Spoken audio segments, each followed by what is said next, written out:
Dolores Huerta, welcome. Thank you so much for taking the time to have this conversation. I appreciate it. No, thank you. Thank you also for taking your time. This documentary really is a deep dive into your role in co-founding the United Farm Workers Union, but also it's a deep dive into your personal life as an activist, a mother of 11 children, your relationship with Cesar Chavez. Did you have any uneasiness about revealing the personal aspects of your life, kind of warts and all, going into this? Yeah, it is a little embarrassing, I might say. But you really can't tell filmmakers what they're going to be doing, and they have that kind of independence.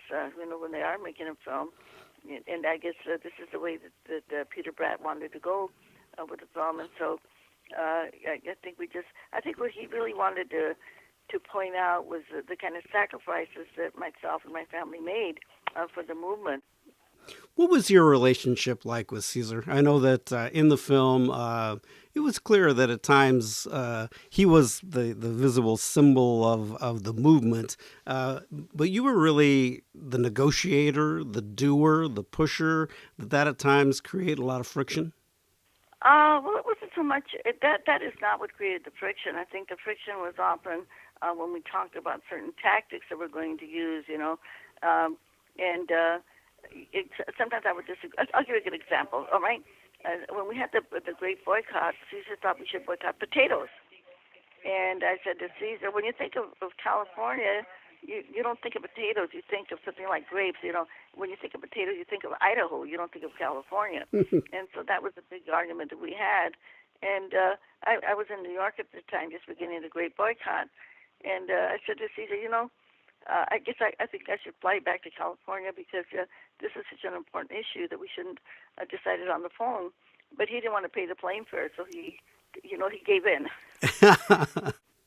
The one thing in the film I think also focuses on is kind of your growth as a woman, in the sense that I don't know that you were a feminist to begin with, but you got there. But also, you were in a very male-dominated situation with the union, and you had to deal with that, and sometimes it was tough.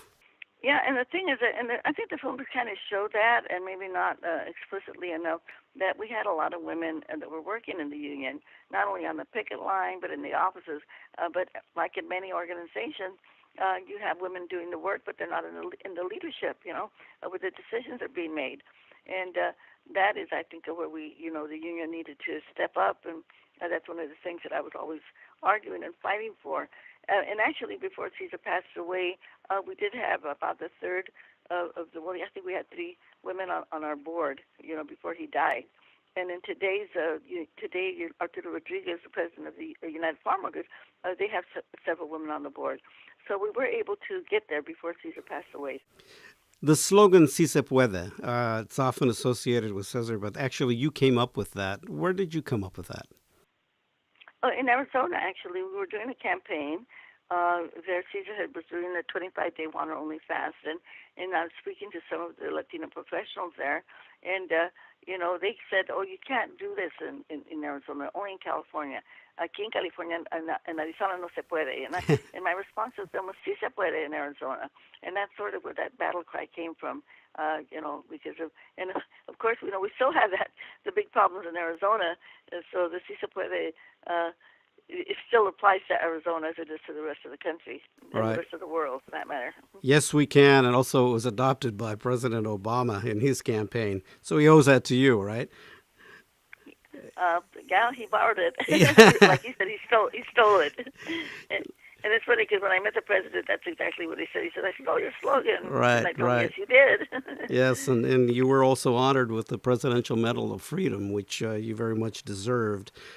Your work today, you have created the Dolores Huerta Foundation. You're still a community organizer. You still are out there pushing for that. Yeah, and I believe it's very important because this is how we create leadership at the local level.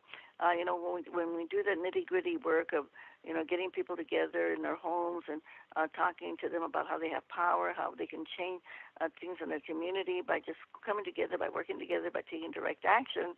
then you see the leadership that comes out of that. Then you want to keep on doing it because you know that it's just like a magic wand. You know, you go and you get an organizer, you train them, you send them into a community.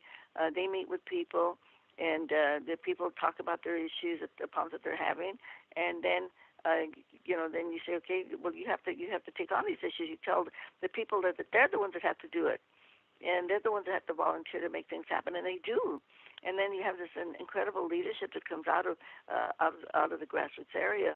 What is your concern today? We are in such uncertain, unpredictable times. We see what is happening with open bigotry and racism from Charlottesville to other places.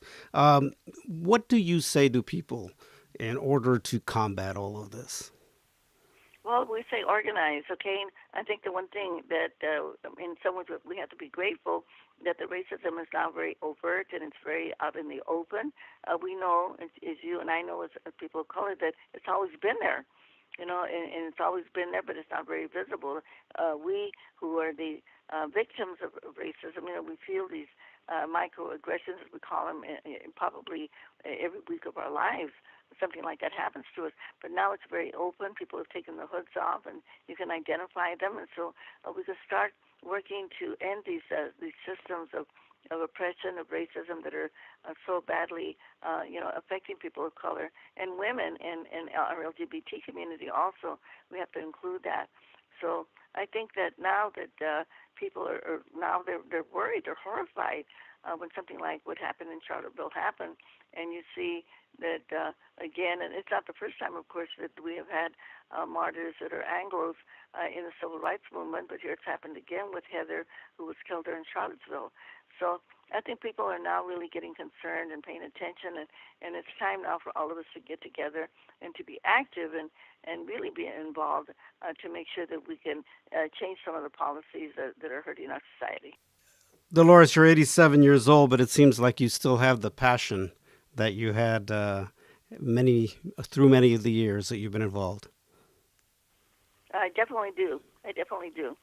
And I want to keep, as long as I have the health and the energy, I want to keep on, raising money, hiring organizers, training them, and developing more leadership in our low-income communities so that people can take the power and change their communities for the better. Dolores Huerta, thank you so much for your time. I appreciate it. No, thank you very much for the interview. Really appreciate it.